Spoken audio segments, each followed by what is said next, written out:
السلام علیکم ورحمۃ اللہ وبرکاتہ۔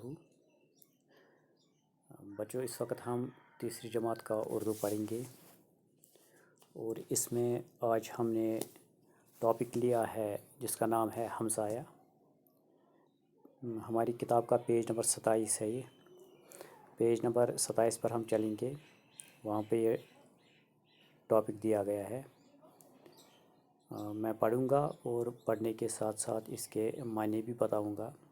مجھے امید ہے آپ اپنی کتاب نکالیں گے اور غور سے سنیں گے اور سمجھنے کی کوشش کریں گے۔ تو شروع کرتے ہیں۔ یہاں پر کچھ اوپر لفظ دیے گئے ہیں: پڑوس، چیک اپ، عقل مند، کارنامہ، پڑوسی۔ تو پڑوس ہم ہمسائے کو کہتے ہیں، جس کو ہم انگریزی میں نیبر کہتے ہیں۔ جو ہمارے مکان کے ارد گرد جو لوگ رہتے ہیں ان کو ہم پڑوس، وہ ہمارے پڑوس کہلاتے ہیں، پڑوسی کہلاتے ہیں۔ چیک اپ ہم معائنے کو کہتے ہیں، جانچ کو کہتے ہیں۔ جس طرح ہم اپنا معائنہ ڈاکٹر صاحب کے پاس جا کے کراتے ہیں، اپنا چیک اپ کراتے ہیں، اپنا معائنہ کراتے ہیں، پھر ڈاکٹر صاحب ہمیں کہتا ہے کہ ہماری تکلیف کا اندازہ لگاتا ہے، تو اس کو ہم چیک اپ کہتے ہیں۔ عقل مند ہم دانائی کو کہتے ہیں، ہوشیار کو کہتے ہیں۔ کارنامہ ہم کام کو کہتے ہیں، یعنی کہ وہ کام جو قابل تعریف ہو، نمایاں کارکردگی، اس کو ہم کارنامہ کہتے ہیں۔ تو پڑوس جو ہمارے ارد گرد ہوتا ہے اس کو ہم پڑوس کہتے ہیں، اور جو وہاں پر لوگ رہتے ہیں اس کو ہم پڑوسی کہتے ہیں۔ تو شروع کرتے ہیں۔ یہاں پر سبق کا نام دیا گیا ہے ہمسایہ۔ میں پڑھوں گا اور ساتھ ساتھ اس کے معنی بھی بتاؤں گا۔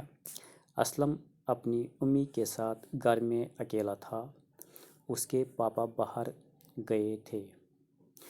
تو یہ جو اس لڑکے کا نام ہے اسلم، اپنے گھر میں یہ اپنی ماں کے ساتھ رہتا ہے۔ جو اس کے فادر ہوتے ہیں، اس کا باپ جو ہے وہ باہر گیا تھا، یعنی اپنے اس گاؤں سے یا اپنے اس شہر سے وہ باہر گیا تھا کام کے سلسلے میں، یا نوکری ہوگی یا کچھ، یعنی وہ گھر میں نہیں تھا۔ گھر میں اکیلا اسلم اپنی ماں کے ساتھ رہتا تھا۔ تو رات کو اچانک اس کی ماں بیمار ہو گئی۔ کیا ہوتا ہے کہ اسلم کی ماں جو ہے وہ اچانک بیمار پڑتی ہے، مگر رات کے وقت۔ تو ہمیں بھی مشکل ہوتی ہے کبھی کبھی، جب رات کو کسی کو تکلیف ہوتی ہے، بیمار پڑ جاتا تو مشکل ہوتا ہے ہاسپٹل جانا، گاڑی کا انتظام کرنا، ڈاکٹر صاحب کا انتظام کرنا۔ اگر دن میں کوئی بیمار پڑے گا تو ڈاکٹر صاحب بھی ڈیوٹی پہ ہوتا ہے، گاڑی بھی آسانی سے ملتی ہے آنے جانے میں بھی آسانی ہوتی ہے۔ تو اسی طرح یہ جو اسلم کی ماں ہے، رات کو بیمار پڑ گئی تو اسلم کو تھوڑی پریشانی ہو گئی۔ اسلم تیسری جماعت میں پڑھتا تھا۔ اسلم ابھی چھوٹا ہے، تیسری جماعت میں ہی پڑھتا ہے، تو اس کا مطلب ہے وہ چھوٹا بچہ ہے۔ وہ چھوٹا تھا ڈیفینیٹلی تیسری جماعت کا بچہ آپ ہی کی طرح ہوگا۔ جس طرح آپ چھوٹے ہو، اسی طرح اسلم بھی آپ ہی کی عمر، اس کی عمر آپ کی عمر کے برابر ہے، تو وہ چھوٹا بچہ ہے۔ اس کی سمجھ میں نہیں آ رہا تھا، اس کے دماغ میں یہ نہیں آ رہا تھا کہ اب میں کیا کروں، مجھے کیا کرنا ہے، ڈاکٹر کہاں سے لاؤں، ماں کا علاج کیسے کروں، اس کو کہاں لے جاؤں۔ تو یہ ساری باتیں اس کے دماغ میں گھوم رہی تھی، تو اس لیے اس کو پریشانی ہوئی کہ کیا کریں۔ تو اسلم کے سمجھ میں نہیں آ رہا تھا کہ اب میں کیا کروں۔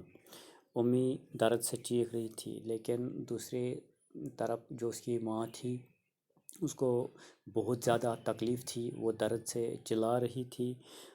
وہ دوڑ کے گوتم انکل کے پاس گیا، تو اسی دوران اسلم نے کیا کیا، وہ ایک بندے کے پاس چلا گیا جس کا نام گوتم تھا، اور اسلم اس کو گوتم انکل کے نام سے پکارتا ہے۔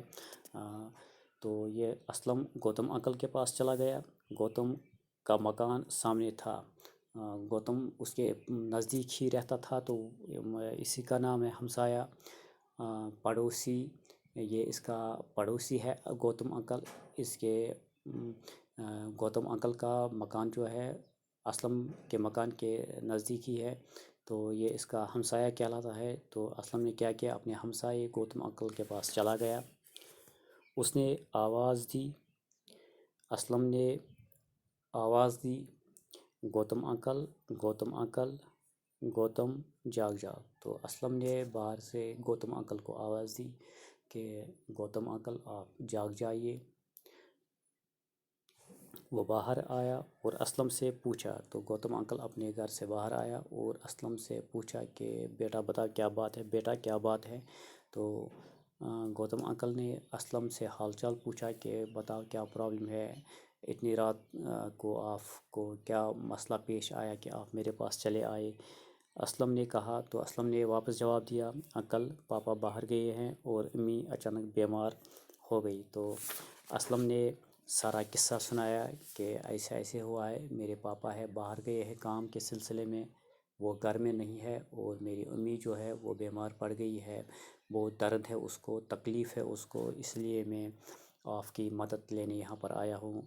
سمجھ میں نہیں آ رہا ہے، سمجھ میں نہیں آ رہا ہے کہ کیا کروں۔ تو میرے سمجھ میں نہیں آ رہا ہے کہ میں کیا کروں، لیکن ایک بات ہمیں یہاں پر سمجھنی چاہیے کہ اتنا سمجھ تو اسلم کو آ گیا ہے کہ میں اپنے پڑوسی کے پاس چلا جاؤں، یہ بھی بہت بڑی بات ہے۔ تو کبھی کبھی ہمارا دماغ کام کرنا ہی بند کرتا ہے، کیونکہ اتنا چھوٹا بچہ ہونے کے باوجود بھی اس نے یہ بہتر سمجھا کہ میں اپنے پڑوسی کے پاس چلا جاؤں اور اسی کو اپنا حال سناؤں اور اس کی مدد لے لوں، یہ بھی بہت بڑی بات ہے۔ تو اتنے چھوٹے سے بچے نے اتنا بڑا کام کیا ہے۔ تو یہ اپنے ہمسائے کے پاس چلا جاتا ہے، گوتم انکل کے پاس۔ گوتم انکل نے اسے پوچھا کہ بیٹا کیا بات ہے، تو اس نے ایسے حال سارا قصہ سنایا کہ کیا کروں کہ میری امی بیمار ہے، درد سے چلا رہی ہے، تو مجھے سمجھ میں نہیں آ رہا ہے کہ میں کیا کروں۔ گوتم نے کہا گھبراؤ نہیں، سب ٹھیک ہو جائے گا۔ تو گوتم انکل نے واپس جواب دیا، بیٹا آپ گھبراؤ مت، سب ٹھیک ہو جائے گا۔ اس نے اندر جا کے اپنی بیوی کو جگایا۔ گوتم انکل نے کیا کیا کہ وہ اب واپس اپنے گھر میں چلا گیا، اندر چلا گیا اور اپنی بیوی کو جگایا اور اس سے ساری بات بتائی۔ تو اپنی بیوی کو سارا قصہ سنایا۔ گوتم اسلم کے ساتھ اس کے گھر آیا۔ گوتم نے کیا کیا، گوتم انکل اسلم کے ساتھ اسلم کے گھر چلا گیا۔ اس نے اسلم کی امی کو سلام کیا اور اسلم کی امی کو سلام کیا اور پوچھا کہ کیا تکلیف ہے، اور اسلم کی امی سے حال چال پوچھا کہ بتاؤ کیا تکلیف ہے، کہاں درد ہے۔ اس نے بتایا کہ دم گھٹ رہا ہے۔ اسلم کی امی نے واپس جواب دیا گوتم انکل کو کہ ایسے مسئلہ ہے کہ میرا دم گھٹ رہا ہے، میں سانس نہیں لے پا رہی ہوں، مجھے سانس لینے میں تکلیف ہے، میرا دم گھٹ رہا ہے۔ کیونکہ دم تو تبھی گھٹتا ہے نا، گھٹتا ہے جب سانس لینے میں تکلیف ہوگی، اندر ہوا نہیں چلی جاتی ہے، تو اس وجہ سے سانس لینے میں تکلیف ہوتی ہے اور انسان کا دم گھٹتا ہے۔ تو یہی قصہ، یہی حال گوتم اسلم کی ماں نے گوتم سے سنایا کہ مجھے سانس لینے میں تکلیف ہو رہی ہے، میرا دم گھٹتا ہے، سینے میں تکلیف ہے، میرے سینے میں تکلیف ہے، سر بھی چکرا رہا ہے، میرے سر میں بھی درد ہے، چکر آ رہا ہے۔ گوتم نے اسلم سے کہا تم امی کے پاس رہو، میں ابھی آتا ہوں۔ اور گوتم نے اسلم سے کہا بیٹا آپ اپنی ماں کے پاس ٹھہر جائیے، میں ابھی واپس آتا ہوں۔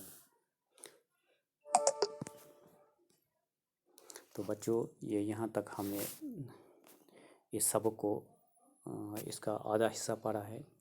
انشاءاللہ جو کل دوسرا کلاس ہوگا اس میں آگے بڑھیں گے اور دیکھیں گے کہ کیسے یہ گوتم انکل، یہ ہمسایہ اسلم کا ہمسایہ اسلم کی کیسے مدد کرتا ہے اور کیا کیا کام کرتا ہے۔ تب تک آپ اس سبق کو ریپیٹ کرنا، اس کو آپ ریڈ کرنا اور اس کو سمجھنے کی کوشش کرنا۔ انشاءاللہ جو کل کا کلاس ہوگا اس میں آگے بڑھیں گے، اس سبق کو مکمل کریں گے۔ تب تک کے لیے اللہ حافظ، شکریہ۔